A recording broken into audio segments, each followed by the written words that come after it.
E aí pessoal, tudo certo? Chegou a hora de mais um Melhor da Obra. É nessa hora que a gente compartilha com vocês aí algumas dicas importantes para instalações de sistemas de aquecimento solar, sistema de aquecimento a gás, caixas d'água, válvulas de descarga, caixas de gordura. Então continuem compartilhando conosco aí essas dificuldades e algumas dicas que a gente sempre vai conversando aqui, passando para vocês, a fim de poder ajudar mesmo aí e compartilhar aí nesse nosso grupo de informações. E hoje a dica ela envolve a parte de sistema de aquecimento solar. A maioria de vocês com certeza já fez ou vai fazer um sistema de aquecimento solar e já deve ter passado algumas dificuldades na hora do funcionamento desse sistema.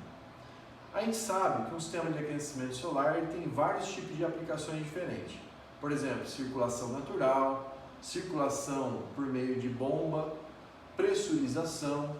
Hoje nós vamos falar de um sistema de aquecimento com circulação natural. É o mais usado no país, na nossa região aqui, ela é muito utilizada ainda também. E no sistema de circulação natural, às vezes a gente pode encontrar algumas dificuldades na hora que finaliza a instalação e parece que o sistema não funciona. Você já passou por isso? Já aconteceu isso com você? Você já ouviu algum amigo aí perguntando sobre isso ou passando por essa dificuldade? Mas por que será que o sistema às vezes não funciona? Não funciona porque às vezes a gente encontra uma bolha de ar entre o boiler e as placas. A gente sabe que esse sistema ele funciona pela lei da gravidade, né? Então a água fria empurra a água quente e automaticamente essa água retorna para o boiler onde ela fica armazenada quente. Mas o que acontece? Às vezes nesse retorno a água não consegue entrar. E não entra por causa de uma simples bolha de ar que fica ali no meio do caminho.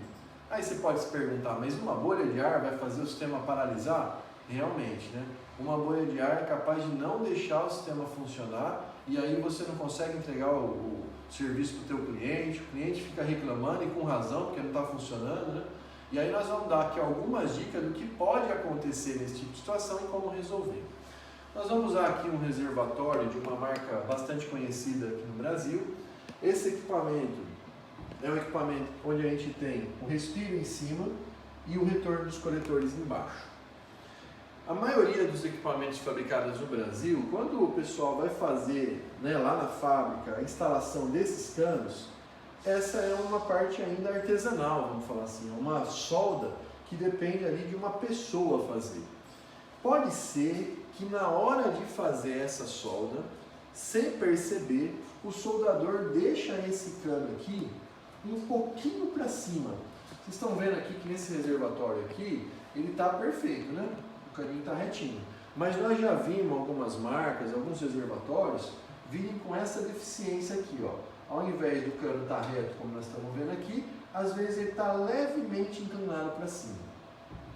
Quando ele vem levemente inclinado para cima e a água retorna dos coletores, ela não consegue entrar aqui porque esse levemente inclinado para cima forma uma bolha que impede esse sistema de trabalhar. Olha só, né? Uma coisa que parece simples, parece que não tem nada a ver, né? Eu já vi alguns encanadores comentar isso, mas justamente nesse lugar aqui, quando você volta a tubulação na inclinação correta, quando ele fica retinho, o sistema começa a funcionar. Talvez você que já passou por essa situação aí, você coloca a mão no cano e parece que naquele momento ali o sistema começa a soltar umas bolinhas ali por dentro e começa a girar. É exatamente isso que faz o problema acontecer. Então essa é uma dica. Mas nós também já escutamos alguns encanadores falar aqui, na minha instalação isso não acontece. Depende do tipo de material que você usa. Quer ver só? A gente tem vários tipos de materiais no mercado hoje. Por exemplo, temos o tubo multicamada, que é muito utilizado. O pessoal ainda, eu vou falar assim, insiste em usar isso aqui. E aí tem uma dica bônus para vocês. Há pouco tempo, a empresa principal que tem fornecido esse material no Brasil passou a não recomendar mais esse produto para instalações de sistemas de aquecimento onde a gente tem placas ou coletores com alta eficiência. Então, se você ainda tem usado, toma bastante cuidado, tá? Porque isso aqui pode não ter uma garantia hoje por conta da empresa e não está recomendando mais. Mas pensando aí nas instalações que você já tenha feito, Quando a gente usa esse tipo de mangueira, como ela é flexível, vocês podem ver que a gente consegue movimentar ela, embora ela seja muito fácil de trabalhar, essa flexibilidade pode fazer algumas ondulações na tubulação no meio do caminho. E isso aí pode criar essa bolha de ar também e impedir esse retorno de água quente para os coletores. Quando você usa o cobre, que também é um material muito utilizado aqui na região, em vários lugares do Brasil, e é assim, particularmente eu recomendo, eu acho que é o melhor para ser usado, é mais difícil que isso aconteça. Então, se você é aquele encanador que fala assim, olha, na minha instalação isso nunca aconteceu, muito provavelmente você usa o cobre e mesmo usando o cobre você tem tido cuidado aí para não ter nenhum tipo de ondulação, barriga na tubulação. Alguns encanadores ainda também têm insistido em usar o tubo aquaterme ou o tubo de água quente. Aí, o aquaterme é o tubo que a Tigre usa, mas o tubo de água quente é dessa linha CPVC. Esse tubo de aquaterme também não é recomendado para ligação entre boiler e coletores, mas quando é utilizado também pode aí criar algumas ondulações que criam essas bolhas aí e impedem o retorno de água quente para o boiler. Nós também temos no mercado hoje esse tubo aqui que é o PPR.